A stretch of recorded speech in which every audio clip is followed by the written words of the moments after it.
this month, our theme for the month is making a difference. Making a difference in our own lives, making a difference in the life of our families, our community, and our world. And for myself, perhaps you find this too, you wonder where, how, what's needed? Or it feels like there's such an overwhelming number of things that are needed that it's challenging to know exactly where I need to be, exactly what I am being called to do. And so we're going to be exploring that all month, both individually and collectively. What does it mean to make a difference? How do we make a difference? How do we find where to make a difference? Why do we care about making a difference? And really allowing ourselves to find our way through it. This has been additionally ignited, this idea, because we were just at the CSL convention, as Reverend Karen talked about last week. And at the convention, Reverend Sunny Cantrell Smith, our spiritual leader, she said, Science of Mind and CSL and New Thought is growing up, and we are moving from me to we. This is a project that some of us have been working on for the last 20 or 30 years within the New Thought and Science of Mind movement. And we're beginning to feel and see the recognition that to create a life that works for us isn't enough. That life that works for me doesn't work if it's not embedded in a life that works for everybody, right? And that works for all of creation. Hello, climate change, right? Because if that really hits in a big way, our lives are not going to work so well. And so our individual lives are embedded in this larger collective. And we have, interestingly enough, we have been very much involved in this last 100 years or so in my life and what is, my prosperity and my good and my healing. And it's interesting that has now become something that is preached in a lot of different places. It's called the prosperity gospel. It's that move to my life. But there is the next piece of it, as I said, that our lives are embedded in the larger life experience. And and there comes a point where we can no longer sit on the sidelines. We can no longer believe that just doing spiritual work is going to be all that's required. The Buddhists have been doing that for thousands of years. We're still in a bit of a mess, aren't we?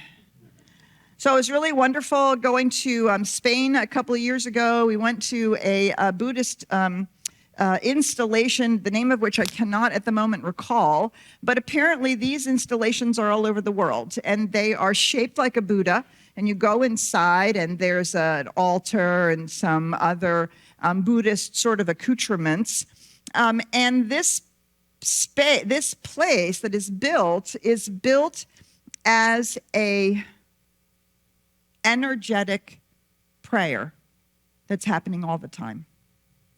And inside the dome that is shaped sort of like the top of a person, the top of a seated Buddha, there are 1,000 small Buddhas, each one of them blessed, each one of them a prayer, each one of them an ongoing prayer that's happening all the time. And these have been installed all over the world to support the collective consciousness, to support the awakening of humanity, to support this understanding that we are all connected and that what we do ourselves makes a difference not only to our own lives, but it makes a difference to any group that we're a part of, whether that's our family here, our community, our workplaces, our larger community, our nation, and of course, our planet. And so the idea that these things have been, I want to say this one particular one that we saw in Spain was a couple hundred years old.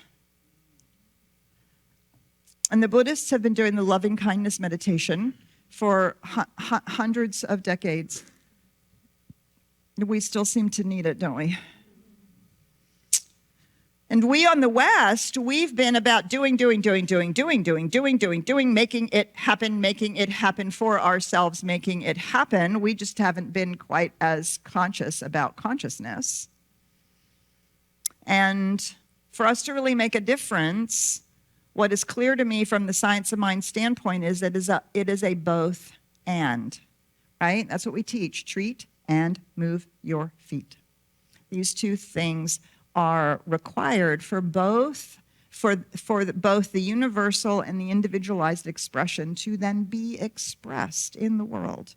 We can no longer sit on the sidelines or believe that just doing our spiritual work is enough. Although, as you know, we did a thing on Friday night, which is super amazing, consciousness raising. We'll be doing 5 consciousness raising events through this year.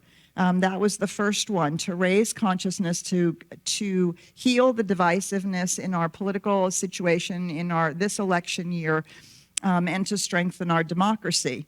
We'll be doing 3 labyrinths this year, and we'll be doing a final consciousness raising event for the election itself, all in service to using consciousness as a shift, right? Getting to that critical mass, that critical shift in collective consciousness. And then there's also that work in the world.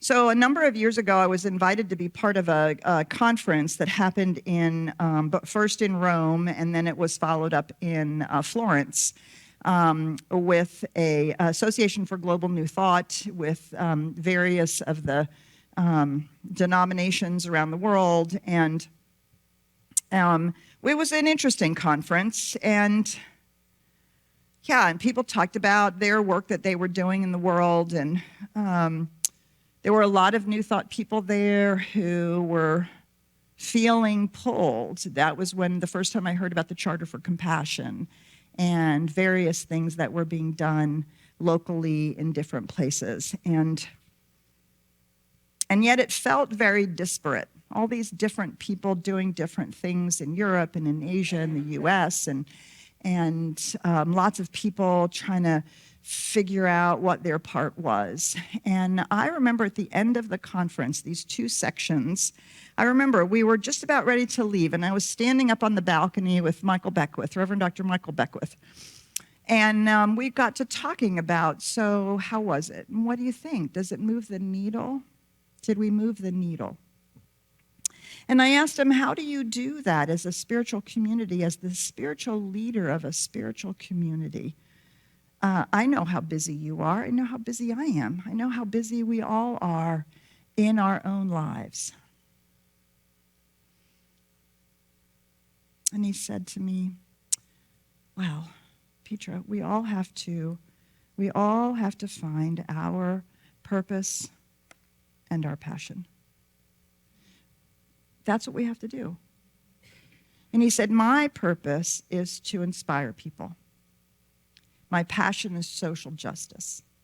So I seek to inspire people to participate in social justice. Oh. I said, but what about the climate and women and LGBT? And there's a lot going on. That's what I want to talk about today. Our purpose, our passion. And that was a seminal moment for me, because his response was, well, I can't do it all, but I can do something. And so that was in when was that? That was in 2013. And as this conversation in Science of Mind and in CSL has continued, I have been asking this question: how does this work? How does this unfold? Because we all care so deeply. And we all want for there to be a world that works for everyone. And yet, if we only do our spiritual work, sometimes that's a spiritual bypass because we think it's enough. Or if you're like me, I give $5 here and $5 there and $10 there and $10 there because I want to give money to everybody and I don't have. millions of dollars, right, to give to each one of these. And then I think, wait, feels like it's spreading too thin. Aligning our purpose and our passion. So often when we think about purpose and passion, we think about what's mine to do with my life, right? My passion is art, my passion is children, or my purpose is to have a healthy, happy, full life. And what has occurred to me, for those of you who are familiar with spiral dynamics, you'll recognize this, right? This is the move from the orange meme to the green meme. Ultimately, it's second-tier thinking. If you don't know what that means, I'll do a workshop on spiral dynamics because it's an amazing way of understanding the development of humanity, just like we understand the development of people and we understand spiritual development. So we are developing beyond a recognition that it's just about getting lives. We are developing into the place where it's also about contribution. We are here to experience life as an individualized expression. Yes, absolutely, 100%. But we are also here to express and to give our gift. Because without you giving your gift, 1/1 of the universe is missing. So it's no longer just enough to focus on our own lives. It's now to the point where we have to recognize that we are here to contribute in whatever form or fashion that is. I love this quote from Ernest Holmes. It's a little tight over there. I'll turn around here so I can read it. We know there is a power far greater than we are. There is a love that casts out fear and a faith that overcomes all obstructions. We must permit ourselves through affirmative thinking to enter into this power and this love with complete confidence. That there is a power and a love that is moving through us as us, and it is seeking to express, to shine, to move in the world through us and as us. That is the impress of life itself, this love and this power. And my job is to trust that it's there. Our job is to trust that that purpose, that power and that love illuminates the purpose and the passion that is ours, that is uniquely ours, that is individually ours. And whether that's the contribution we give to our partner, to our child, to our family, here at CSLDallas through sacred service, in the world, that is the light that Spirit is as you, as me. We are the place where that light is coming forth with the hands and the heart, the eyes and the feet, the love made manifest in the world. And do we trust it? Or do we second guess it? Well, it really should be about that. Well, I don't really have anything to give. And, yeah, it's just too big. And I don't know. All the ways in which we second guess, just like we do in our own lives, right? We do it in our own lives. All the ways we second guess the gift that we are, the light that we are, the power and presence that we are, all the ways in which we second guess are all the ways that we don't trust that the universe has need of us. Ralph Waldo Emerson says, "You are an organ of the soul. That's how you got to be here. Surely you should assume the post." Right? Not, I'm trying to become something that's so spiritual that God will favor. No. You're here because you are an organ of the soul. The soul needs you to show up. Shall we assume the post? Yes. Oh, man. A little scary. But that's why we talk about trust. trusting that that power and presence doesn't take us here and then drop us off the edge. We are exactly where we need to be. Destiny has moved us to this place. Surely everything is needed. Everything for learning and growing and becoming more of the gift that I am here to give.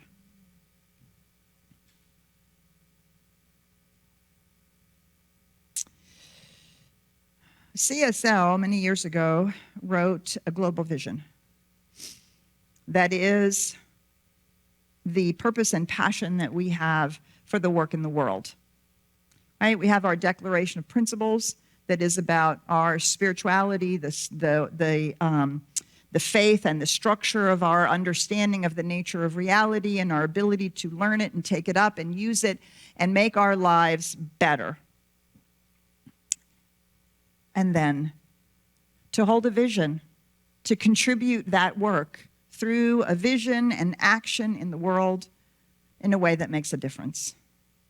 We read this last night on Friday night.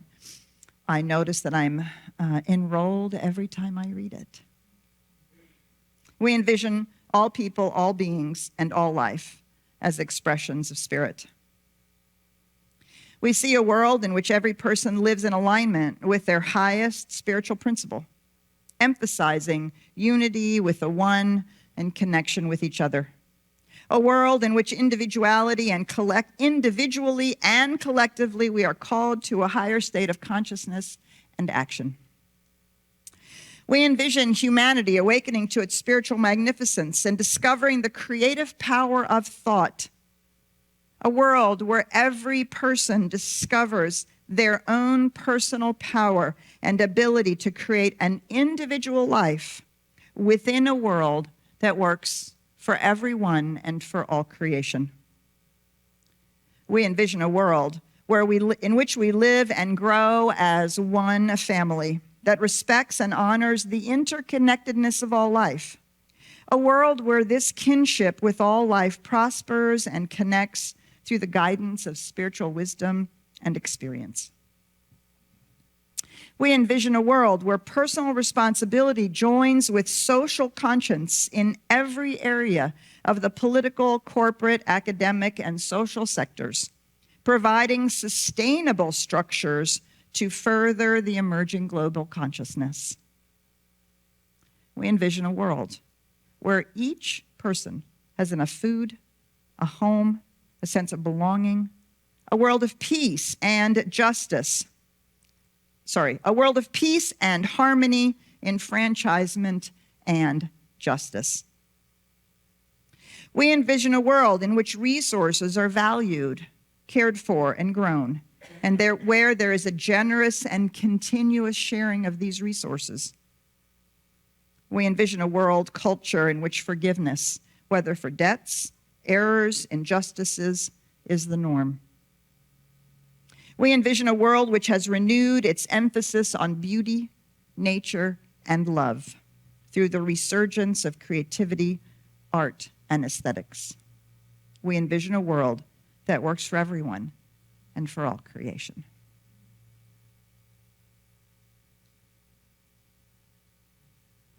Yeah, and so it is, right? It's a long list. I read that list, I find that I am enrolled in it, and then I find that I'm overwhelmed. How is that going to happen? What am I supposed to be a part of? What am I supposed to do?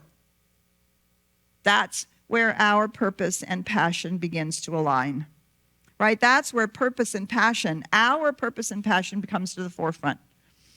And so I was thinking back over the course of my ministry. So I started a community in Renton, Washington, just south of Seattle. We were there for 7 years. In those 7 years, we were part of the very first World Peace meditation that happened. John Randolph Price put together that happened. If for those of you who were around then, in 1986 on New Year's Eve, at 12 noon Greenwich time, which meant it was 4 a.m. in the morning in Seattle. We spent all year raising money in fundraising concerts and in all kinds of activities, our community, And we contributed and helped put on this event in our stadium, the King Dome in Seattle, where we came together at 4 a.m. in the morning to pray for world peace, knowing that there were millions of people doing that around the world. Why? Because I was terrified, personally. And because my mother talked about how hard it was in Germany to have the wall separating families. And we were at the height of the Cold War. And so I wanted to participate. I wanted to do something about it. I went and I raised money for this moment in 1986. My mother went to the Friendship Force and she started traveling with women, Christian women, to Russia and to be in houses of other Christian women in Russia, and they invited them back and forth and back and forth. We were part of the World Peace experience every year after that, and you will recall in 1989 what happened. The wall came down. I remember my mother saying, "Never in my lifetime would I have believed it." And there it was. We might think never in our lifetime these things can be healed. But do you see people treated, they moved their feet, they did the work. And so there were a lot of other things going on, but do you see that that peace was the peace that spoke to me and spoke to our community? Here at CSLDallas, after I got here at CSLDallas, we spent 10 or 12 years being involved in the Season for Peace and Nonviolence. Massive program that we did thanks to Veronica Valles and Alva Baltimore and Michael Gott and Chris Terry and a bunch of others. We were all over Dallas. We did concerts with the Turtle Creek Chorale. We put Season for Peace and Nonviolence in schools because at that time it felt as though what we're having now is sort of another iteration of this hate and violence. And so we chose that.